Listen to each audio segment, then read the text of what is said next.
안녕하세요, 서오토반입니다. 오늘은 테슬라 모델 3 퍼포먼스 차주 인터뷰를 시작하겠습니다.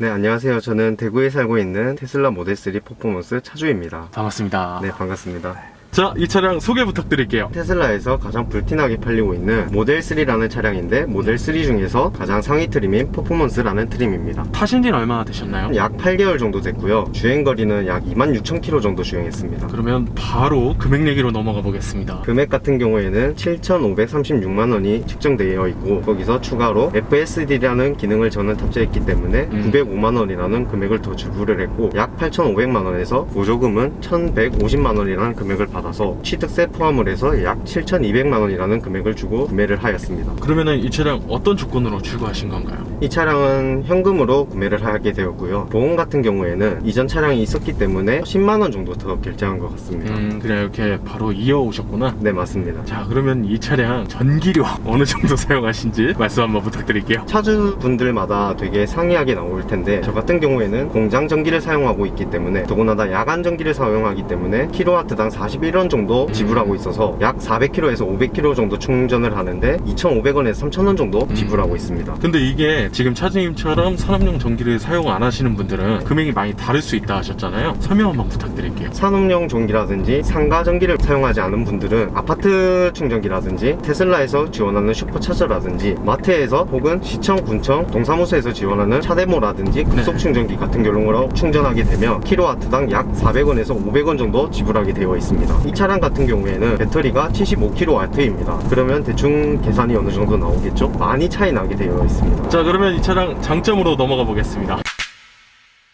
일단 제일 첫 번째 장점은 유지비 면에서 가장 크게 세이브 되지 않나 싶습니다. 유지비 같은 경우에는 저는 이 차량을 지금 26,000km 정도 주행을 했었는데 지금 10만원 돈 안 들어가게 전기를 충전한 것 같아요. 정확하게 계산은 안 해봤는데 좀 전에 말씀드렸다시피 저는 공장에서 늘 충전하고 있기 때문에 대충 계산해 보시면 약 10만원도 안 든 것 같거든요.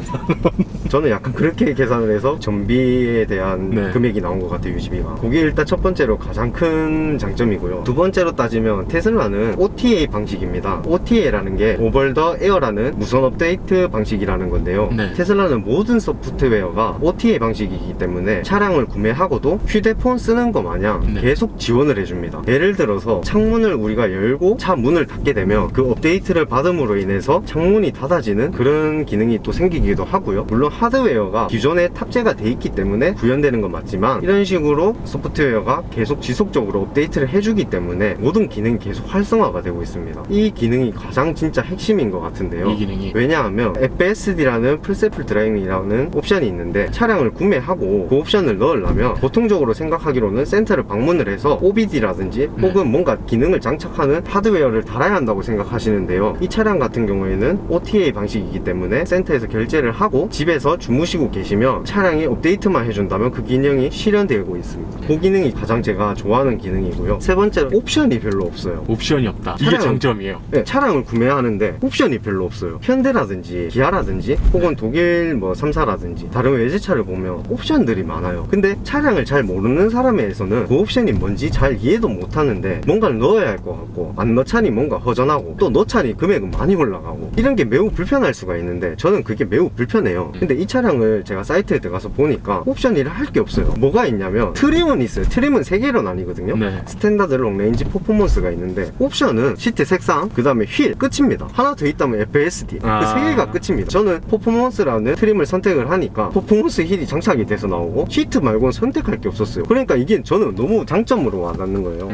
네 번째는 오토파일럿이라는 것과 FSD라는 겁니다. 이 기능은 뭐냐면 오토파일럿은 현대 기아에서 제공하는 HDA라는 기능과 비슷하게 생각하시면 되고요. 오토파일럿이? 네, 오토파일럿이요. 풀 셀프 드라이빙 FSD는요 고속도로를 주행하게 되면 FSD라는 기능이 활성화가 되는데요. 그러면 내비 기반으로 방향 지시등이라든지 모든 거를 차가 알아서 합니다. 근데 이 기능이 되게 편리합니다. 그리고 오토파일럿이든 FSD 기능이든 중앙을 되게 잘 맞춥니다. 코너에서는 알아서 속력을 감속을 했다가 코너를 벗어나면 차량이 원래 지정되어 있던 속력으로 다시 올려줍니다. 코너에서도 중앙을 잘 맞춰주기 때문에 자율주행이라는 거에 대해서 뭔가 믿음이 믿음이 간다고 할 수가 있을 것 같습니다. 그러면은 FSD라고 하셨잖아요. FSD 기능을 켜고 주행을 하다 보면 불안함이 아예 없다는 거예요? 아예 없습니다. 전혀 없어요? 네, 없습니다. 왜 그러냐면 FSD라는 기능은 어차피 고속도로나 IC 이런 구간에서만 작동이 되는 거기 때문에 전혀 불안한 게 없습니다. 차량이 자기 알아서 가줍니다. 거짓말을 좀 보탠다면 그런 적은 없지만 한번 졸아도 문제 없을 것 같다는 생각이 들 정도입니다. 주행을 하면서 졸면 안 되는 것도 확실한 거고요. 그쵸. 그런데 그럴 것 같다라는 말을 전해 들을 수 있을 정도로 차량이 정말 믿음직스럽다는 겁니다. 다섯 번째는 생각지 못한 승차감과 생각지 못한 코너링입니다. 이 차량 같은 경우에는 퍼포먼스이기 때문에 서스펜션이 일반 롱레인지 스탠다드보다는 다른 것이 장착되어 있습니다.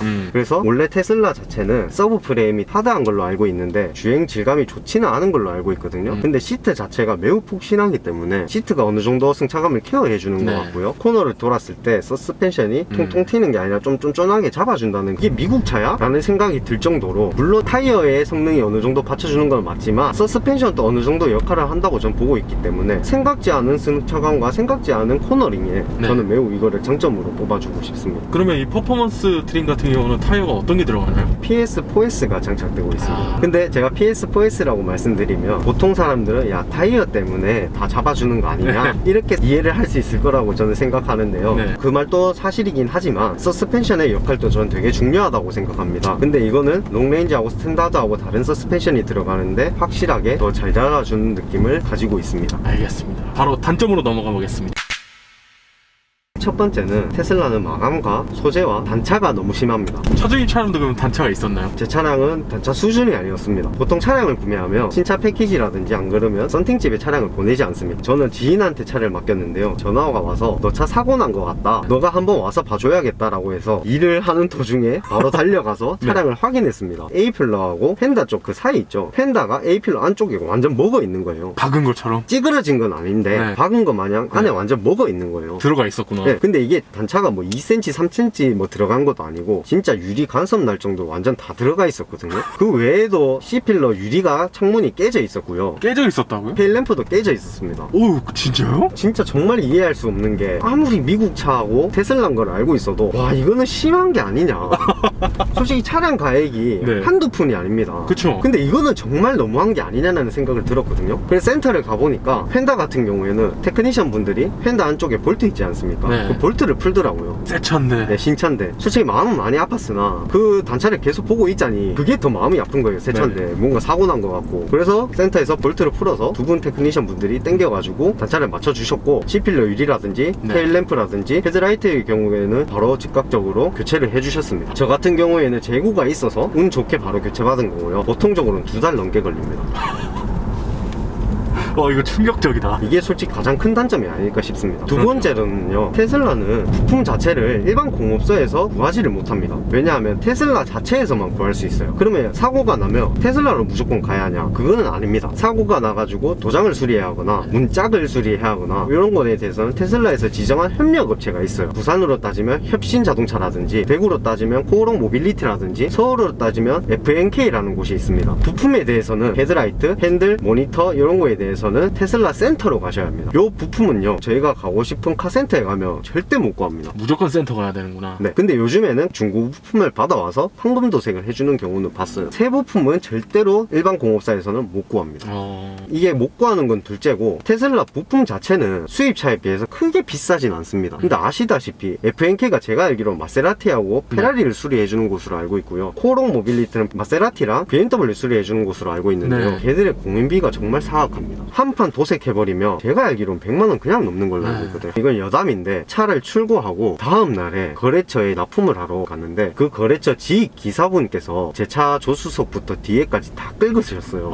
출고 다음날에. 완전 새 차, 완전 뽀송뽀송한 새 차인데 근데 이게 하필이면 지입 기사분이고 거래처다 보니까 제 잘못은 없지만 이거를 제가 함부로 어떻게 말을 못 하겠더라고요. 쉽지가 않은 부분이라서 일단은 알아보고 연락 드린다고 했는데, 바로 그래서 저는 대구에 코오롱 모빌리티를 갔습니다. 사이드미러 한 짝을 교환하면 85만원을 달라 하더라고요. 근데 제 건 디밍이 없는 모델이었는데, 디밍 있는 모델은 얼마냐 라고 여쭤보니까 공인 포함해서 150 얼마였나 이렇게 부르시는 거예요. 와, 사악하다. 라이트 같은 경우에도 200이 넘는 걸로 알고 있어요. 부품 자체는 내역서 받아보면 얼마 안 해요. 근데 공인비가 정말 사악한 것 같습니다. 그러네요. 근데 이 부분은 정말 개선이 돼야 하는 게 뭐 때문에 공업사에 부품을 납품을 안 하는지 모르겠다만 납품을 해줬으면 좋겠습니다. 왜냐하면 사고가 날 때마다 간을 쪼르요. 친한 사람이 제 차를 박을 수도 있잖아요. 혹은 저처럼 거래처가 박을 수도 있잖아요. 수리를 제 잘못이 아니면 상대가 수리를 해줘야 하는데 금액이 너무 커버리니까 서로가 불편해져요. 솔직히 문 한 판 판금 도색하는데 100만원 정도 받는다고 치면 그 사람은 뭐라고 생각하겠습니까? 그래서 저는 출고 다음날 사고가 났죠. 났는데 수리 기간이 얼마였냐면 2달이었습니다. 문짝 같은 경우에는요, 알루미늄으로 패널이 돼 있다고 들었는데 2cm가 찢어졌어요. 알루미늄은 교체가 맞다고 해서 저도 어쩔 수 없이 교체를 했는데요. 부품 오는데 2달이 걸렸고요. 헤드라이트 오는데 2달 걸렸고요. 사이드미러 오는데 2달이 걸렸습니다. 지금은 모델 3는 그렇게 오래 안 걸리는 거 알고 있는데 모델 Y는 또 오래 걸리는 걸로 합니다. 이게 뭐냐면 해당 차량이 나온 지 얼마 안 됐을 때는 출고시키는 게 바빠서 부품 수급이 잘 안 된다고 합니다. 이게 진짜 큰 두 번째 단점이고요. 세 번째로 따지면 딜러가 없어요. 정말 차를 구매하고 싶으면 만약에 자기 지역에 시승센터가 없으면 시승도 못 보는 거잖아요. 그럼 이거조차도 불편한데 차량을 유튜브로만 봐서 구매한다고 치면 그런 사람이 있을지 모르겠지만 정말 사고 싶으면 그럴 수도 있겠죠. 그런다고 치면 사이트에 들어가가지고 자기가 회원가입 한 다음에 계약금을 10만원을 내야 돼요. 차량을 취소하면 10만원 돌려주냐? 안 돌려줍니다. 지금은 계약금이 100만원으로 바뀌었어요. 대신에 취소하면 100만원을 돌려주고, 근데 저 때는 10만원 냈는데 근데 그 10만원이 차량 가액에 포함도 아니었어요. 주문을 했죠? 언제 연락 올지도 몰라요. 저 같은 경우는 원래 퍼포먼스를 구매를 한 게 아니라 롱레인지 모델을 주문을 했었습니다. 근데 카페를 보니까, 그리고 제 지인도 주문했었는데요, 저보다 늦게 주문한 지인이 저보다 빨리 인도일을 배정받았습니다. 랜덤이에요?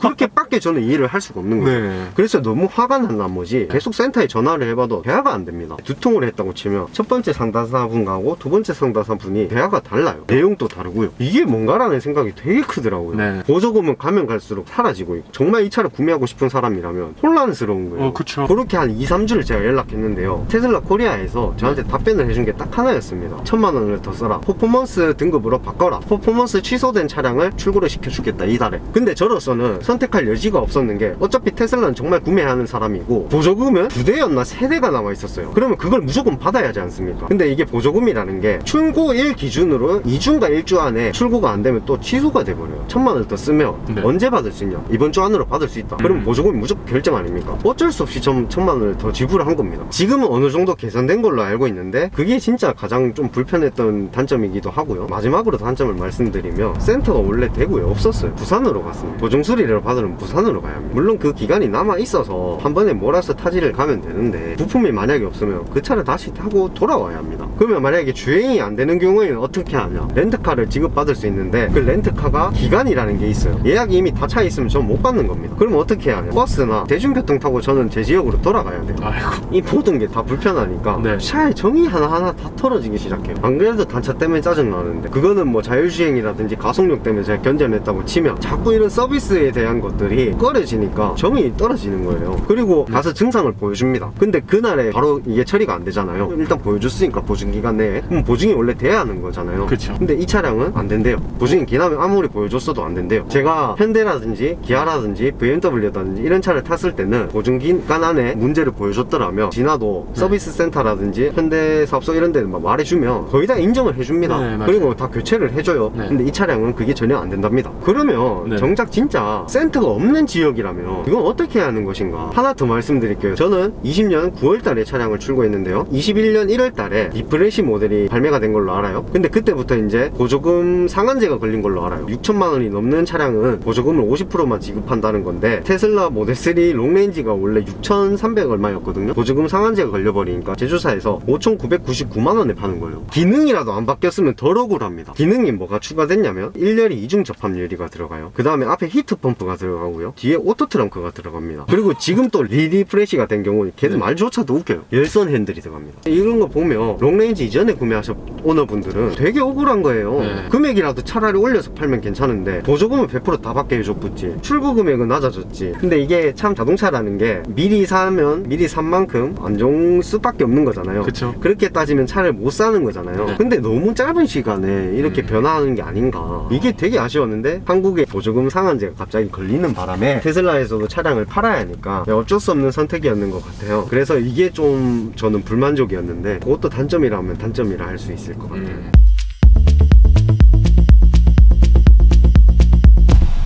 이 차량 구매를 고민하고 계신 분들이 참고해야 될 것도 있을까요? 아파트라든지 주택이라든지 자기 상가라든지 공장이라든지 없으신 분들은 절대로 구매하시면 안 됩니다. 제 지인은 어떻게 구매했냐면, 야 그거 뭐 그렇게 충전해, 너가 말한 대로라면 3, 4일에 한 번 한다며 3, 4일에 한 번씩 마트 어차피 장 보러 가니까 마트 가서 충전하면 돼, 우리 집 앞에 동사무소에 있는데 거기서 충전할 거야 라고 말씀하시는데 삶이 진짜 피곤해집니다. 우리가 밥 먹을 때 충전하는 건 괜찮은데 밥 먹을 때마다 항상 거기 자리 있는 것도 아니고요, 자리가 계속 있다는 보장도 없기 때문에 정말 삶이 피곤해집니다. 알겠습니다. 그러면은 또 다른 질문 드려볼게요. 이 차량 타고 다니시면 주위의 반응 어떠세요? 제가 속이 많이 상했었는데요, 직장 동료라든지 주위 분들이 항상 말씀하시는 게 있습니다. 이 차량 말씀드렸을 때 보조금 안 받고 기준으로 FSD 옵션을 추가했을 때 8,335만원 정도라고 말씀드렸는데, 이 금액으로 왜 저걸 샀냐, 그 말을 듣고 나니까 너무 속상한 거예요. 그래가지고 저도 이제 벤츠 C클래스 풀체인지를 계속 알아보고 있었어요. 언제 고객들한테 인도가 될까 이런 거 알아보고 있는 도중에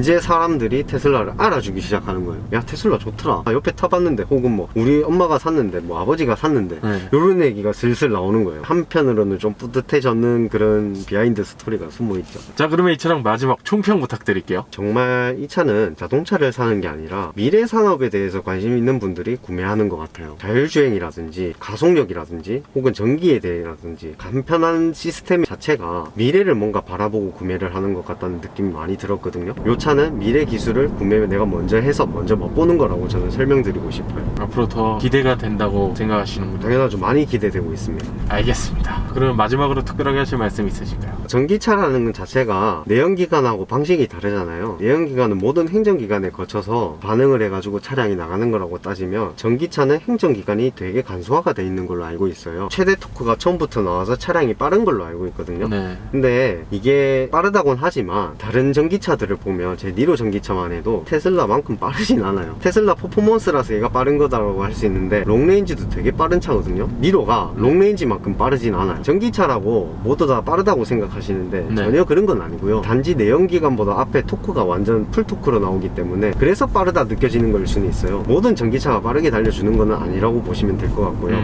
그리고 전기차를 앞으로 구매하실 분들은 방향성이 두 개로 나뉘는 것 같아요. 테슬라가 추구하는 전기차가 있고요, 보통적으로 현대, 기아 다른 브랜드들이 추구하는 전기차가 있는데요, 테슬라가 추구하는 거는요 정말 사람이 개입 안 하는 전기차, 그런 거를 개발하는 것 같고요, 현대, 기아 뭐 다른 외제차에 만드는 전기차들은 전용 플랫폼을 또 개발을 해가지고 전기차의 장점인 실내 공간 확보와 현대차, 기아차 같은 경우에는 V2L 시스템이라고 하죠. 실생활 속에서 캠핑족들의 이런 편의를 위해서 전기를 끌어다 쓰고 이런 거에 방향성이 전 좀 맞춰져 있다고 보거든요.